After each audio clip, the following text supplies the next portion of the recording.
भाई के हाथ के बासी चटनी पर सुहाए रे, बहनी के बांधे राखी मोला पर जब बताए, भैया के गुस्सा मोला रसता दिखाए रे, खोज के बोली ठिठोली मोर मनमा बस जाए, दई देवी पियाला संदेश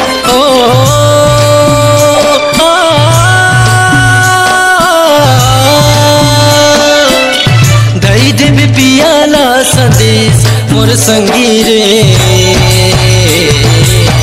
रही रही सुरत मोलाए रे, आवत हव मैं अपन देश रे, हो